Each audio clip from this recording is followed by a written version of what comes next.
আজকে আপনি শেখ হাসিনাকে প্রতিষ্ঠিত করলেন, আজকে জুলাই সনদে দস্তখত করে এনসিপি কে বাইরে রেখে আপনি শেখ হাসিনাকে আপ্যায়ন পাঠালেন, শেখ হাসিনার কাছে একটা সাদর চিঠি পাঠালেন। আরটি শক্তি তৈরি হয়ে যাচ্ছে আপনাকে বেদখল করানোর জন্য, এবং তারা প্রস্তুত। এই জন্য আমি বলছি, আর এখন আর শেখ হাসিনাকে অপ্রাসঙ্গিক বলতে পারবেন না, আওয়ামী লীগকে অপ্রাসঙ্গিক বলতে পারবেন না। এখন আগামী নির্বাচন আওয়ামী লীগ নিয়ে করতে হবে, আগামী নির্বাচনে হয়তো শেখ হাসিনা নিয়েও করবেন। এটা কি করলেন আজকে আপনি? কি করলেন আজকে জাতির সামনে? আপনি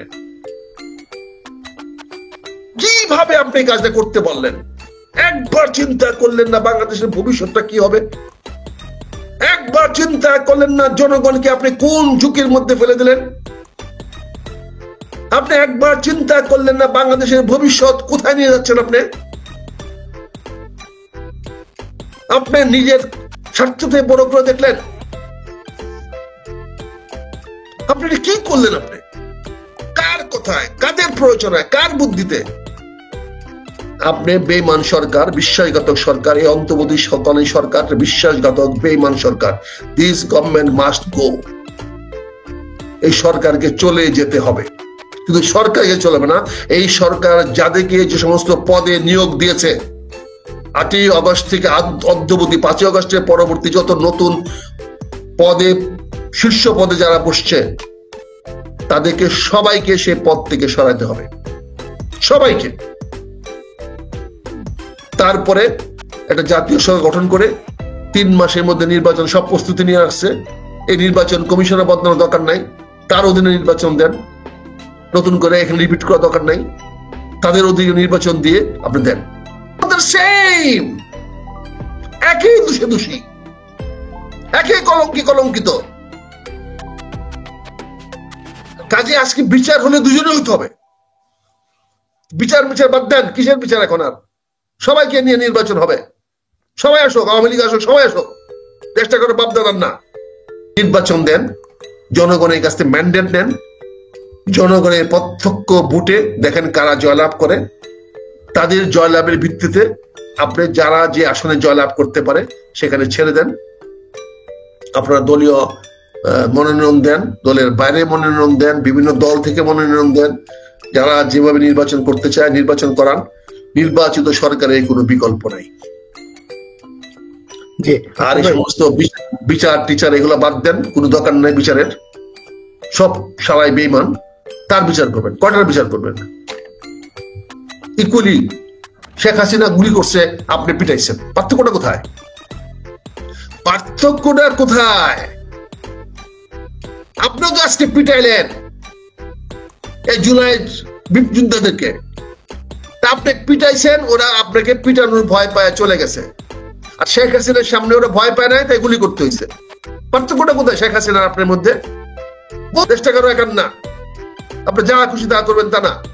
সকল দল নিয়ে নির্বাচন দেন, সে নির্বাচনে জনগণ যাকে ভালো লাগে ভোট দিবে।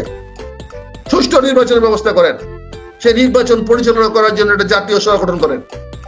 জাতীয় সরকার গঠন করে সে জাতীয় সরকারকে দায়িত্ব দেন সুষ্ঠু নির্বাচন করানোর জন্য। সেই সুষ্ঠু নির্বাচনে যারা বিজয়ী আসবে তাদেরকে ওই 300 সদস্যদের মধ্যে থেকে আপনারা একটি সরকারি মন্ত্রী পরিষদ গঠন করেন, আর একটা বিরোধী দল পরিষদ গঠন করেন। বিরোধী দলটা হলো ভলান্টিয়ার, যারা নিজে ইচ্ছা করে বিরোধী দলে চায় তারা বিরোধী দলে যাবে, আর যারা সরকারি দলে থাকতে চায় তারা সরকারি দলে থাকবে। নির্বাচন দেন, আসেন নির্বাচনে হবে।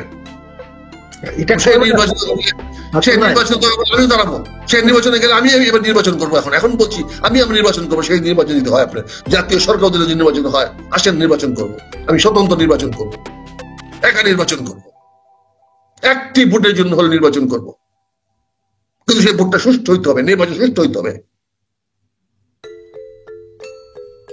আপনারা সেই দলীয় সিদ্ধান্ত নেন, জনগণের সামনে আপনি প্রমাণ করেন যে আপনি জনগণের জন্য ভালো কিছু করতে পারেন, ভালো কিছু করার ইচ্ছা আছে, ভালো কিছু বলার ইচ্ছা আছে, ভালো কিছু করার জন্য আপনি পারেন। পরিষ্কার এই সরকার নিজের জীবন রক্ষা করার জন্য আজকে এনসিপি কে বলি দিয়ে, কবর দিয়ে শেখ হাসিনাকে বাংলাদেশে আসার পথ সুগম করে দিল। আজকে এই সনদ দস্তখত করে তারা বলে দিল আপনি নিরাপদ, বাংলাদেশে আপনি আসেন।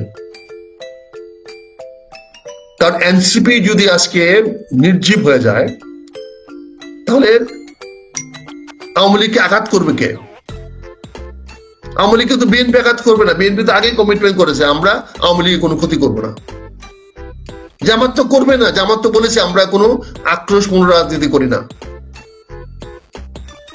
কিন্তু এনসিপি একটি মাত্র দল যারা বলেছে আওয়ামী লীগকে এই দেশে প্রাসঙ্গিক না থাকতে দিব না, আওয়ামী লীগ এই দেশে থাকতে পারবে না।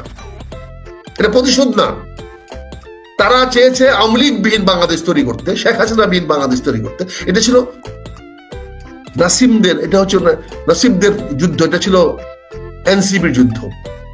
তা আজকে এনসিপি কে পরাজিত করা, শৃঙ্খলিত করা মানে কি? শেখ হাসিনার পথ খুলে দেওয়া। এনসিপির বিরুদ্ধে যাওয়া মানে কি? তারা তো শেখ হাসিনার পক্ষে চলে গেল। নাইদের বিরুদ্ধে যাওয়া মানে তো আজকে শেখ হাসিনার পক্ষে যাওয়া। এই অঙ্কটা তো সহজ সমীকরণ, সহজ সরলকরণ। কারণ আওয়ামী লীগকে শত্রু জামাত না, আওয়ামী লীগের শত্রু বিএনপি না, কারণ তারাও তাদেরকে হটাতে পারে নাই। আওয়ামী লীগকে হটাইছে একমাত্র এনসিপি। এনসিপি শত্রু আওয়ামী লীগ, আওয়ামী লীগের শত্রু এনসিপি। আজকে এই সরকার আওয়ামী লীগের সরকার না, আওয়ামী লীগের সরকার আনে না, এই সরকারকে আনছে এনসিপি। কেন আনছে? যাতে আওয়ামী লীগ প্রাসঙ্গিক না হয়, যাতে আওয়ামী লীগ বাংলাদেশের রাজনীতিতে ফিরে আসতে না পারে, যাতে আওয়ামী লীগ এই দেশের রাজনীতিতে কোনো প্রকার আর অংশগ্রহণ করতে না পারে। আর আজকে যদি আপনি এনসিপি কে ধ্বংস করে দেন, এনসিপি কে বিলীন করে দেন, এনসিপি যদি আজকে ধ্বংস হয়ে যায় তাহলে কার উপকার হবে? জামাত তো আছেই ক্ষমতায়, বিএনপি তো আছেই রাজনীতিতে, তাহলে কার সুবিধা হবে? একমাত্র আওয়ামী লীগের সুবিধা হবে। No NCP, Awami League yes. NCP yes, no Awami League. এটা তো পাল্লার এপার ওপার। এনসিপি উপরে উঠলে আওয়ামী লীগ নিচে যাবে, এনসিপি নিচে নামলে আওয়ামী লীগ উপরে যাবে। নাহিদ ধ্বংস হলে শেখ হাসিনার উত্থান হবে, পুনরুত্থান হবে। নাসিমের উত্থান হলে শেখ হাসিনার পতন হবে। এটা তো ব্যালেন্স সমীকরণ, এটা হয়ে গেছে সমীকরণটা। 5ই আগস্ট 2024 সনে এই সমীকরণটা হয়ে গেছে, এই ব্যালেন্স অফ পাওয়ার হয়ে গেছে, এই ক্ষমতার ভারসাম্যটা হয়ে গেছে। এখন এই ক্ষমতার ভারসাম্যের দুই পাশে দুইটি শক্তি, একটি এনসিপি বা বৈষম্য ছাত্র আন্দোলন, আরেক পাশে শেখ হাসিনা আওয়ামী লীগ। এখানে যেটা হালকা হবে আরেকটা ভারী হবে, এটাই স্বাভাবিক, এই সমীকরণটা স্বাভাবিক। কাজে আজকে এই তথাকথিত জুলাই সনদের নামে আপনি শেখ হাসিনাকে বাংলাদেশে ফিরে আসার পথ, রাজপথ খুলে দিলেন, রাজপথ খুলে দিলেন। তার জন্য আওয়ামী লীগ দুজন রাজপথ খুলে দিলেন। আওয়ামী লীগ বিএনপি রাস্তায় কোনো সংঘাত হবে না। আওয়ামী লীগ বিএনপির কোন সংঘাত আমরা গত 1 বছর 1.5 বছর দেখি নাই। আওয়ামী লীগ জামাতের সঙ্গে কোন সংঘাত আমরা গত 1 বছর দেখি নাই। আমরা দেখেছি জামাতের নেতাদের মোটরসাইকেল আওয়ামী লীগের নেতারা ঘুরে বেড়াতে। আমরা দেখেছি আওয়ামী লীগের নেতাদের সহায় সম্পদ পাহারা দিতে জামাতের লোকদেরকে বা এমপি লোকদেরকে। এমনকি আমরা এই অন্তর্বর্তী সরকারের লোকদেরকে দেখেছি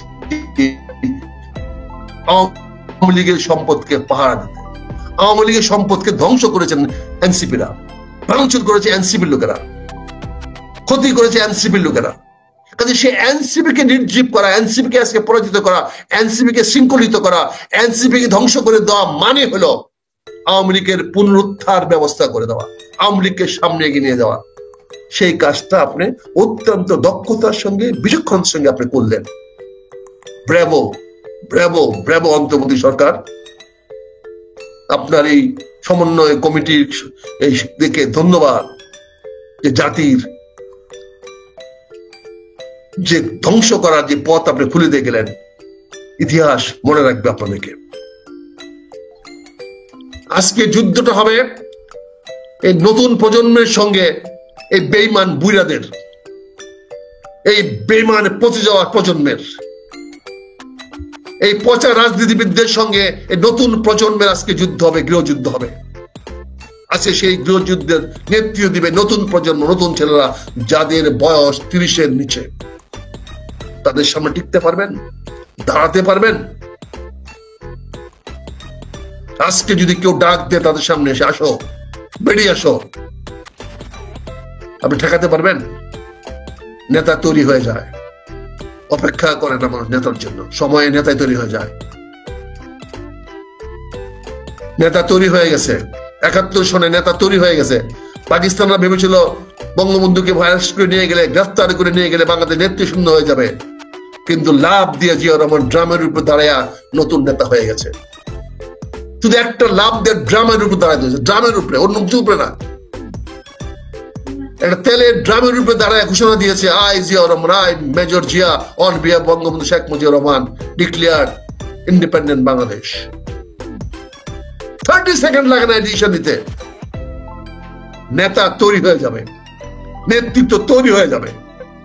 নেতার জন্য তো অপেক্ষা করবে না, জনগণের নেতা চয়েস করে নেবে, নেতা ওই জনগণ নেতা বাছাই করে নেবে। সময় আসছে আজকে গৃহযুদ্ধের। এই গৃহযুদ্ধ হবে নতুন প্রজন্মের সঙ্গে, এই পচে যাওয়া বিশ্বাসঘাতক বেঈমান এই রাজনীতিবিদদের সঙ্গে, এই বয়স্ক ভাতাকান্ডদের সঙ্গে। আজকে নতুন যুদ্ধ শুরু হবে। নতুন প্রজন্ম সামনে, আমাদের বেঁচে থাকার কোনো অধিকার নাই। হয় আমরা আত্মহত্যা করে মারা উচিত, নাহলে তাদের হাতে মরতে হবে। গত বছর একটি নাম দিয়ে, একটি শক্তি দিয়ে আটকানো গিয়েছিল। শেখ হাসিনার পতন হয়েছে, আরেকজনকে উদ্ধার আসতেছে, এই কথা বলে মানুষ শান্ত করা গিয়েছিল। এবার কিভাবে শান্ত করবেন? এই যেভাবে পিটাইয়া এই মঞ্চ খালি করাইছেন, সেইভাবে পিটাইয়া বাংলাদেশটা খালি করাইয়া তারপরে ক্ষমতায় বসাবেন? আপনি কি প্রমাণ করলেন আজকে? প্রমাণ করলেন পিটাইয়া মঞ্চ খালি করাইয়া সেই মঞ্চে আপনি দখল করে আপনি সব আপনি দস্তখত করলেন। কি প্রমাণ করলেন বলেন? কি দেখালেন উদাহরণটা? যে আপনি সাধারণ মানুষকে, জুলাই বিপ্লবীদেরকে, জুলাই যোদ্ধাদেরকে পিটাইয়া তাদের থেকে মঞ্চ বেদখল করাইয়া, খালি করাইয়া সেই মঞ্চে আইনা আপনারা এই সনদ সাইন করলেন। দখলকে পুনর্দখল করলেন, বেদখল করালেন, নিজেরা দখল করালেন। তার মানে আরেকজন তো তৈরি হয়ে গেছে আজকে আপনাকে কালকে বেদখল করানোর জন্য। জাস্ট ওয়েট, অপেক্ষা করেন। আপনি কত বড় নির্লজ্জ হইলে পরে একটা একজন রোগী হাসপাতালে পড়ে আছে, তাকে গেছেন আপনি বিয়ের দাওয়াত দিতে। কতটুকু নির্লজ্জ আপনারা বলেন? আপনারা কতটুকু প্রবঞ্চক? হাসপাতালে রোগীকে গেছেন আজকে আপনি অনুষ্ঠানে দাওয়াত দেওয়ার জন্য, এবং যে অনুষ্ঠান নিশ্চিত না। আপনি লন্ডনে বসে আছে, যার আসতে 24 ঘন্টা লাগবে, তাকে তার পিএস এর কাছে গতকালকে দাওয়াত দিয়ে আসছেন। কতটুকু প্রবঞ্চক আপনারা, কতটুকু প্রতারক আপনারা বলেন? প্রতারণার তো সীমা আছে। কতটুকু প্রতারক হইলে পরে আপনারা গতকালকে লন্ডনে থাকা মানুষকে দাওয়াত দিয়ে আসতে পারেন? কতটুকু নির্দয়, নির্মম, নিষ্ঠুর, পাপী হইলে পরে আপনার হাসপাতালে শয্যায় শুয়ে আছে, সিসিউতে শুয়ে আছে, সেই সিসিউ রোগীর কাছে আপনি গিয়ে দাওয়াত পত্র দিয়ে এসব বলেন উনি খুব খুশি হয়েছে দাওয়াত দেওয়াতে। কিভাবে প্রবঞ্চনা করলেন? ভদ্রলোক কি আপনাকে আশা করেছিলেন গেলে পরে গালি দেখ, থাপ্পড় দো? As a কার্টিসি, as a nice lady উনি বলছেন ধন্যবাদ, খুশি হলাম আপনি আমাকে দাওয়াত দিচ্ছেন। এটা অর্থ বুঝেন না আপনারা? এটার অর্থ বুঝেন না? কতটুকু প্রবঞ্চক, নির্লজ্জ হইলে পরে আপনি কথা বলতে পারেন, আবার স্টেটমেন্ট করেন বাইরে আইসা? আপনি পারেন? কোন নৈতিকতায় পারেন? কোন নৈতিকতায় আপনি পারেন একজন মৃত্যু পথ, একজন রোগী পড়ে আছে সিসিউতে, তাকে দাওয়াত দিতে পারেন? কোন নৈতিকতায় বলে আপনাকে? আপনি এতটুকু নির্লজ্জ হলে কেমন হবে বলেন? এগুলো আমরা কেউ বলি না, কারণ আমরা সবাই পদের লোভে আছি। আমরা 3টা জিনিস এরকম ভয় পাই। একটা হলো আমার সম্পদ রক্ষা করা, দ্বিতীয়ত আমার জীবন রক্ষা করা, আর তৃতীয়ত হলো আপনাদের হাত থেকে বেঁচে থাকা। এই 3টি কারণে আমরা আপনাদেরকে ভয় পাই। আর আমরা জানি যে আপনাদের কাছে পাওয়ার কিছু নাই। কাজে আজকে এই কাজগুলো তো একের পর এক করে যাচ্ছেন, এগুলো নিয়ে কেউ কথা বলছে না বলে আজকে আমাদেরকে এরকম ভাবে বলতে হচ্ছে। আমি তো কোনো সমাধান দেখি না ভাই, যতক্ষণ পর্যন্ত আপনারা পথ না চাইবেন। আমার অনুরোধ থাকবে, আমার বিনীত অনুরোধ থাকবে, সময় কারোর জন্য বসে থাকবে না। আপনি না যান তো যাওয়ার ব্যবস্থা জনগণই করে নেবে, আপনি থাকতে চান আপনার ব্যবস্থা জনগণ করবে। কিন্তু আমি শুধু বিনীতভাবে বললাম, থাকার কোনো নৈতিক অধিকার আপনার নাই। আপনার কাছ থেকে জাতি আশা আর কিছুই করে না। আপনি যে প্রবঞ্চনা আজকে দেখিয়েছেন, আজকে যে বেইমানি আপনি দেখিয়েছেন, এনসিপির প্রতি যে বিশ্বাসঘাতকতা আপনি দেখিয়েছেন, তারপরে আপনাকে আর কেউ বিশ্বাস করতে পারবে না, কেউ বিশ্বাস করবে না। আমি তো করবো না, বিনয়ের সঙ্গে বলছি, বিনয় না, আমি দায় দায়িত্ব নিয়ে বলছি, আমি তো আপনাকে আর বিশ্বাস করবো না।